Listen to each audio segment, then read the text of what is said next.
Student, आज हम लोग 7 क्लास का सिविक्स में पढ़ने जा रहे हैं राज्य सरकार।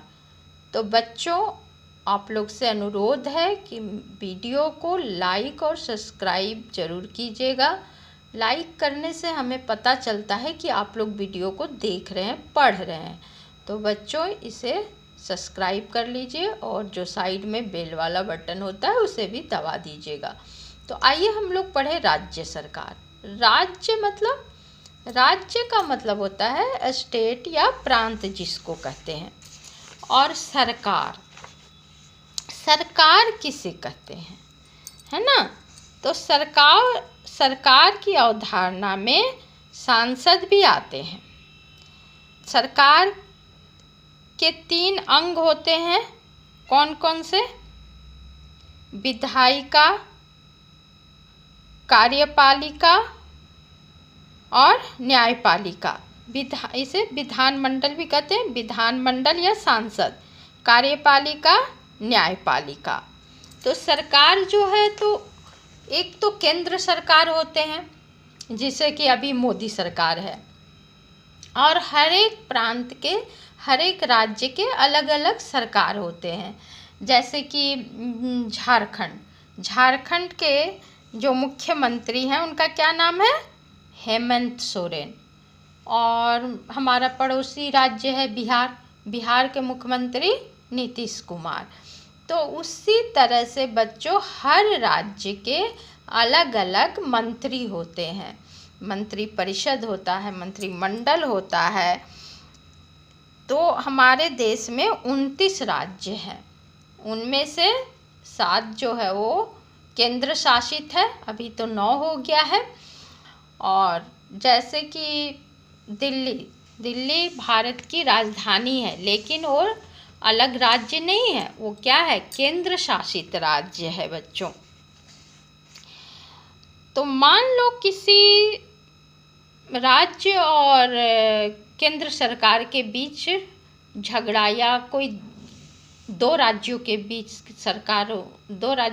के सरकारों के बीच झगड़ा होता है, लड़ाई होता है किसी बात को लेकर। तो उसका निपटारा कौन करता है पता है? उसका निपटारा सर्वोच्च न्यायालय में होता है। जैसे अभी कुछ महीने पहले अरविंद केजरीवाल और केंद्र सरकार में मनमुटाव हुआ था, तो उसका निपटारा सर्वोच्च न्यायालय में ही हुआ था। तो हर एक राज्यों की अपने जो सरकार होती है, वो अपने अपने राज्यों का काम को देखती है। जैसे कि पानी, बिजली, स्वास्थ्य, बीमारी।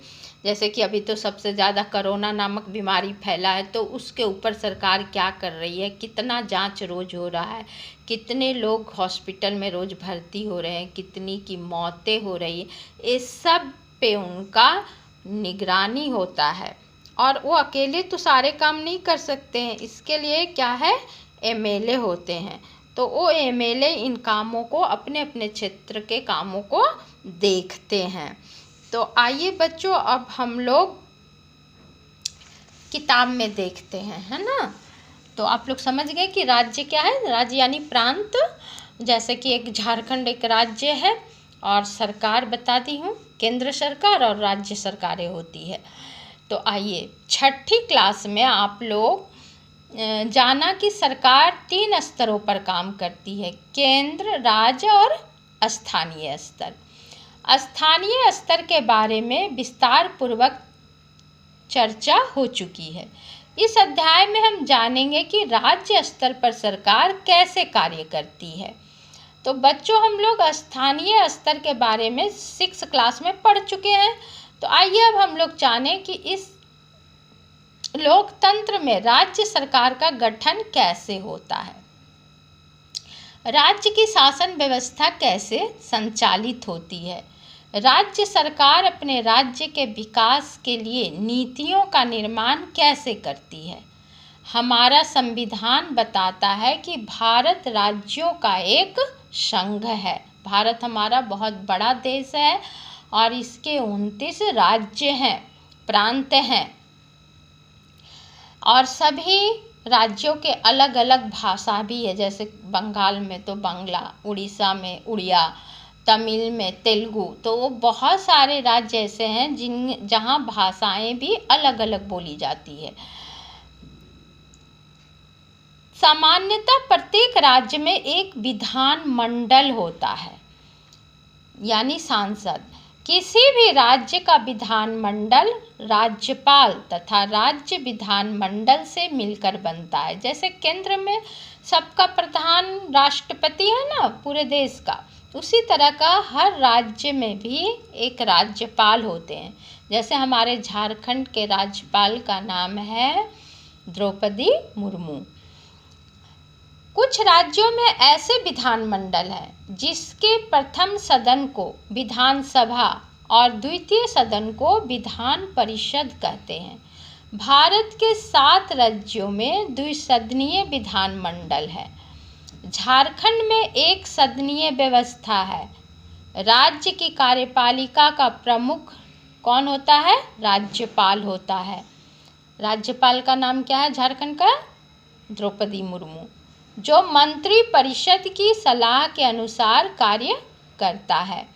देखिए, यह भी जान लीजिए बच्चों, द्विसदनीय विधानमंडल वाले राज्य कौन कौन है? आंध्र प्रदेश, बिहार, उत्तर प्रदेश, कर्नाटक, जम्मू कश्मीर, महाराष्ट्र, तेलंगाना। भारत की संसद ने राजस्थान एवं असम को स्वयं के विधान परिषद बनाने की मंजूरी दे दी है। अब आइए राज्यपाल के बारे में जानें। राज्यपाल विधानमंडल का आवश्यक अंग होता है। प्रत्येक राज्य में एक राज्यपाल होता है। प्रत्येक राज्य में एक राज्यपाल होता है। राज्यपाल के पद पर व्यक्ति की नियुक्ति के लिए निम्न योग्यता होनी चाहिए, जैसे कि वह भारत का नागरिक हो। क्या क्या राज्यपाल बनने के लिए क्या क्या होना चाहिए? वो भारत का नागरिक हो, उनकी उम्र 35 वर्ष हो। 35 वर्ष से नीचे के लोग व्यक्ति नहीं बन सकते हैं, 35 से ऊपर वाले। वह राज्य सरकार या केंद्र सरकार या राज्यों के नियंत्रण के अधीन किसी सार्वजनिक कंपनी जैसे कि heavy engineering corporation limited, Bharat तेल एवं प्राकृतिक गैस निगम आदि में लाभ के पद पर कार्यरत ना हो। कोई भी सार्वजनिक कंपनी में वो काम ना कर रहे हों। वह राज्य विधानसभा के सदस्य की योग्यता रखता हो। राज्यपाल की नियुक्ति प्रधानमंत्री की अनुशंसा पर राष्ट्रपति के द्वारा की जाती है। और राज्यपाल को कौन नियुक्त करते हैं? राष्ट्रपति, प्रधानमंत्री की अनुशंसा पे। राज्यपाल अपने पद ग्रहण की तिथि से 5 वर्षों के लिए नियुक्त होता है, लेकिन आवश्यकता पड़ने पर उसे राष्ट्रपति उसे कभी भी पद से हटा सकते हैं। राज्यपाल विधानमंडल का 17वां तथा 17वां करता है। राज्य की कार्यपालिका संबंधी समस्त शक्तियां राज्यपाल में सन्निहित होती है, यानी सम्मिलित होती है। वह प्रत्यक्ष रूप से अथवा अधीनस्थ अधिकारियों के माध्यम से इसका उपयोग करता है।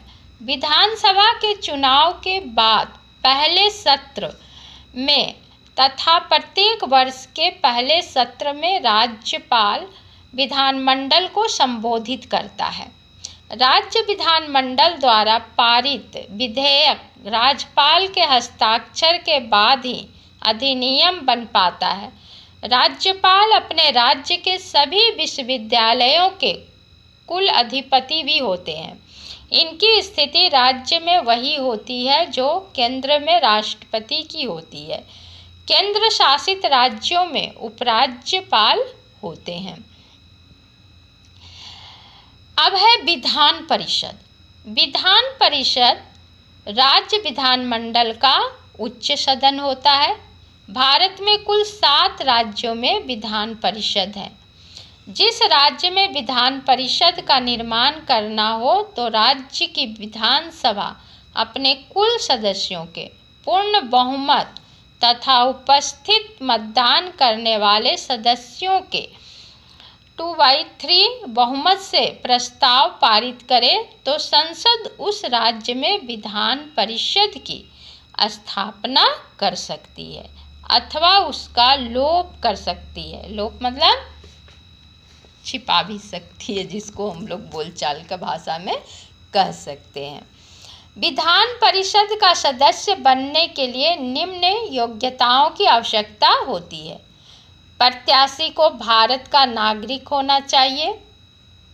विधान परिषद के सदस्य बनने के लिए क्या योग्यता होनी चाहिए? इसमें भी भारत का नागरिक होना चाहिए। उसकी आयु कम से कम 30 वर्ष होनी चाहिए। वह पागल या दिवालिया नहीं होना चाहिए। जिस क्षेत्र से वह चुनाव लड़ रहा है उस क्षेत्र की मतदाता सूची में उसका नाम अवश्य हो। मतदाता सूची यानी वोट डालने के लिए जो सूची बनाई जाती है उसमें उसका नाम अवश्य हो। विधान परिषद के सदस्यों का कार्यकाल 6 वर्ष का होता है। इसके सदस्य अप्रत्यक्ष चुनाव के द्वारा चुने जाते हैं। इसके चुनाव में संबंधित राज्य के विधानसभा, नगर पालिका तथा जिला बोर्ड के सदस्य मतदाता के रूप में भाग लेते हैं। इसके अलावा राज्य में कम से कम 3 वर्षों से अध्यापन कार्य करने वाले माध्यमिक विद्यालय से ऊपर के शैक्षणिक संस्थान तथा 3 वर्षों से अधिक समय पहले पढ़ाई छोड़ चुके पंजीकृत स्नातक BA पास ग्रेजुएशन भी इस चुनाव में भाग लेते हैं। विधान परिषद के कुछ सदस्यों की राज्यपाल के द्वारा नियुक्ति भी होती है।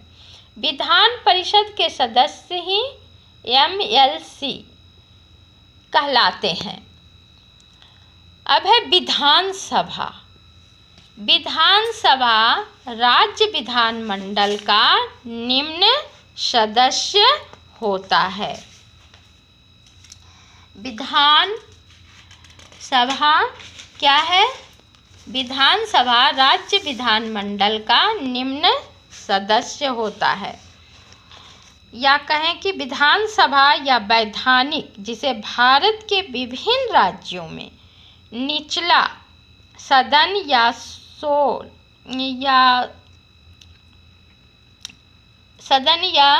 सोल हाउस भी कहा जाता है, जिसका कार्य राज्य के लिए नियम और कानूनों का गठन करना होता है।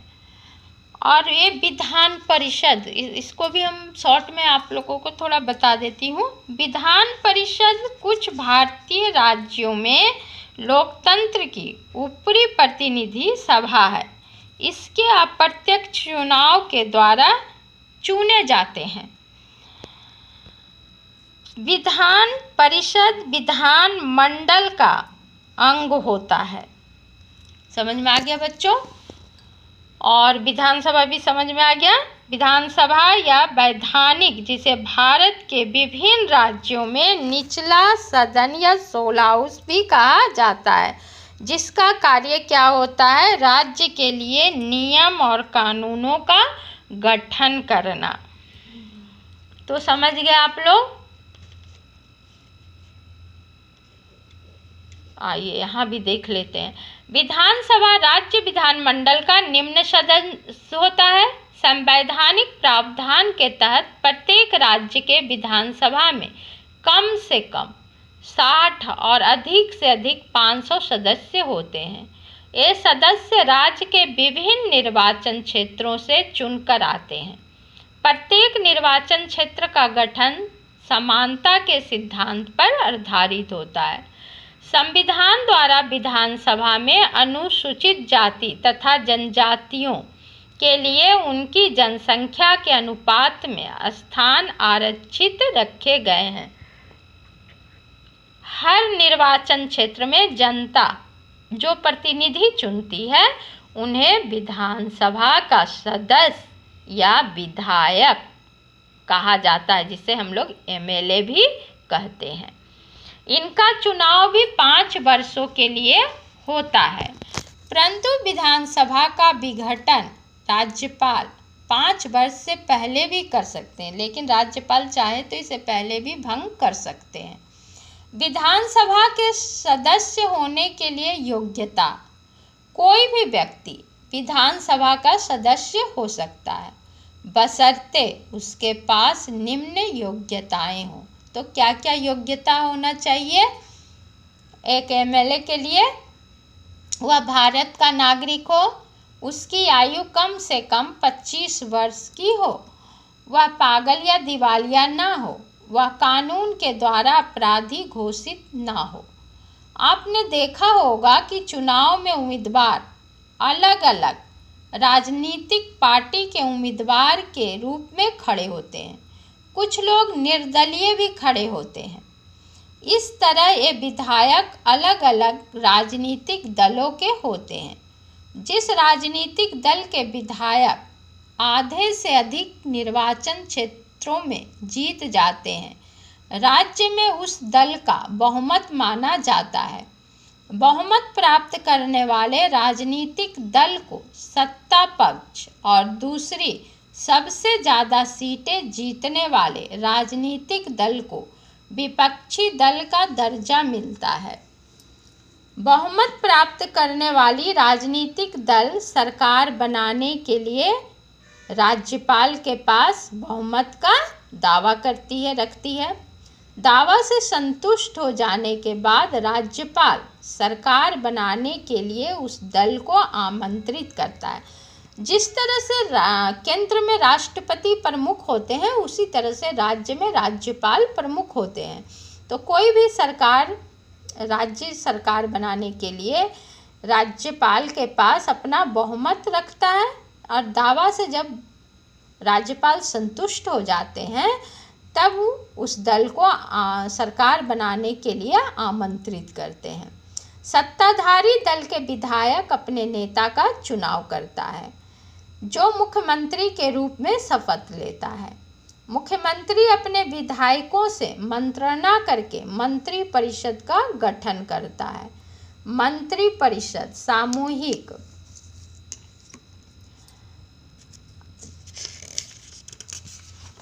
सामूहिक रूप से विधानसभा के प्रति उत्तरदायी होता है। विधानसभा की अध्यक्षता करने के लिए एक अध्यक्ष का चुनाव करने का अधिकार सदन को प्राप्त है, जो इनकी बैठकों का संचालन करता है। उदाहरण स्वरूप हम झारखंड के विधानसभा चुनाव 2014 के माध्यम से विधानसभा के चुनावी प्रक्रिया को समझने का प्रयास करेंगे।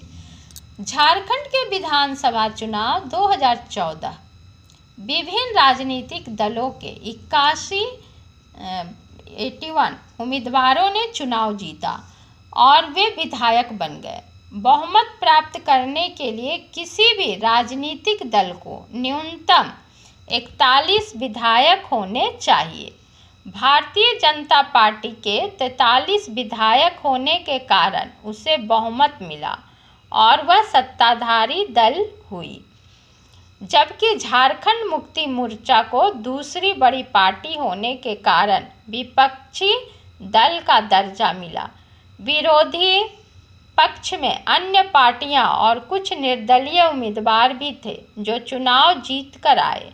इस चुनाव के बाद बहुमत दल के विधायकों ने श्री रघुवर दास को अपना नेता चुना और वे झारखंड के मुख्यमंत्री थे।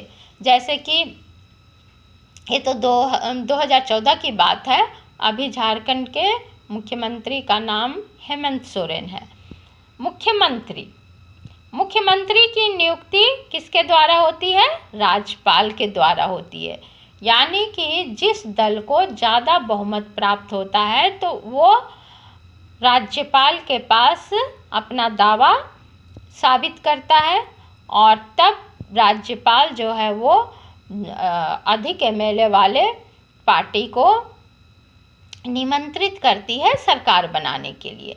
इस पद के लिए संविधान में किसी योग्यता का वर्णन नहीं है। लेकिन उसी व्यक्ति को मुख्यमंत्री के पद पर नियुक्त किया जा सकता है जो विधान परिषद या विधानसभा का सदस्य हो। राज्य विधानसभा या विधान परिषद की सदस्यता नहीं होने पर भी किसी व्यक्ति की नियुक्ति मुख्यमंत्री के पद पर हो सकती है, लेकिन उसे पद ग्रहण करने के 6 माह के अंदर राज्य विधानमंडल के किसी सदन की सदस्यता ग्रहण करना अनिवार्य होता है। तो बच्चों इसको याद रखिए कि ये जो सदस्यता ग्रहण करने के 6 महीने के अंदर उन्हें किसी सदन की सदस्यता ग्रहण करनी पड़ती है। ये प्रधानमंत्री बनने के लिए भी ये नियम लागू होते हैं, है ना, इसको याद रखिएगा। मुख्यमंत्री के क्या क्या कार्य हैं? मुख्यमंत्री का काम क्या है? वह राज्य के शासन का वास्तविक अध्यक्ष होता है, मंत्रियों का चुनाव करता है, उनके विभागों का भी वितरण करता है, बंटवारा, जैसे किसी को शिक्षा मंत्री बनाना है, किसी को स्वास्थ्य मंत्री बनाना है, किसी को कोयला खान या तेल मंत्री, सबका मतलब अलग अलग विभाग होता है। तो ये काम किसका होता है? मुख्यमंत्री को होता है। वो उनको चयन करते हैं और उनका विभाग सौंपते हैं। राज्य लोक सेवा आयोग के अध्यक्ष एवं अन्य सदस्य राज्य महाधिवक्ता और अन्य महत्वपूर्ण पदाधिकारियों की नियुक्ति राज्यपाल उसी के परामर्श से करता है। राज्यपाल मुख्यमंत्री के परामर्श से फिर अन्य सदस्य जैसे कि राज्य महाधिवक्ता और अन्य महत्वपूर्ण पदाधिकारियों की नियुक्ति राज्यपाल करते हैं। मुख्यमंत्री मंत्रिपरिषद की बैठक की अध्यक्षता करता है।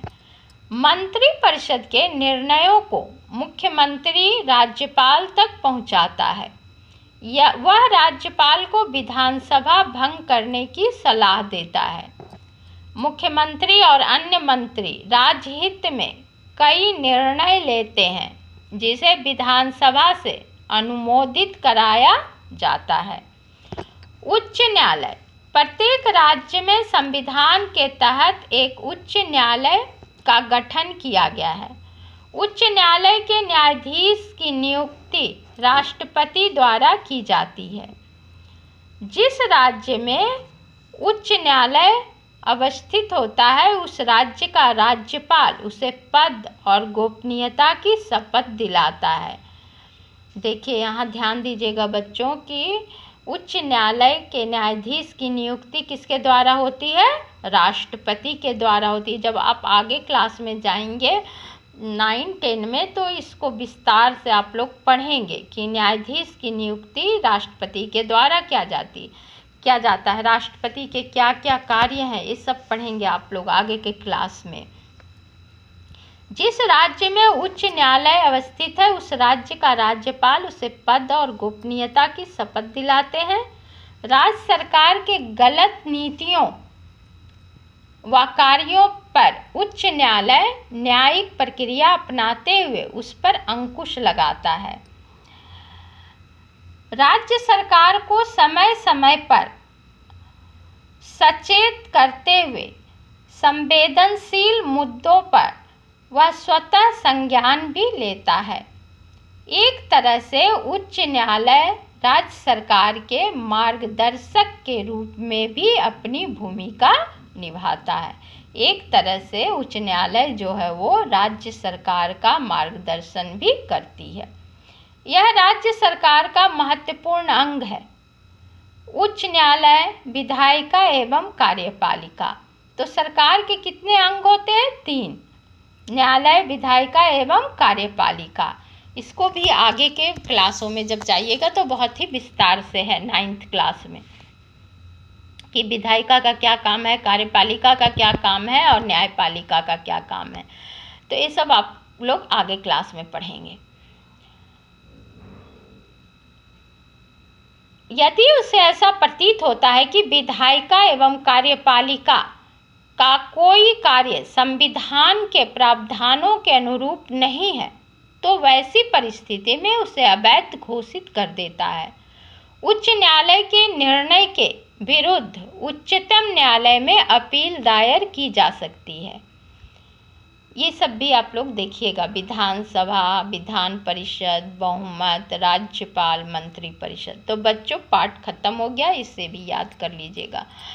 पाठ खत्म हो गया और आगे मैं आप लोगों को क्वेश्चन का आंसर कराऊंगी, लेकिन आप लोग से मैं यही कहूँगी बार बार कि पाठ को जब वीडियो को देखते हैं तो किताब को सामने रखिएगा और उसे ध्यानपूर्वक वीडियो देखिएगा और फिर किताब को अवश्य ही पढ़िएगा। पाठ को पढ़ना बहुत ज़रूरी है बच्चों, तभी आपको पूर्ण ज्ञान होगा, क्योंकि क्वेश्चन जो है वो किताब के बीच बीच से भी आते हैं। ऐसा नहीं है कि यहाँ जो क्वेश्चन आंसर दिए गए हैं पाठ के अंत में वही आएंगे, बीच बीच से भी आते हैं, इसलिए पाठ को पूरा पढ़िएगा। धन्यवाद बच्चों, फिर मिलेंगे अगले वीडियो में।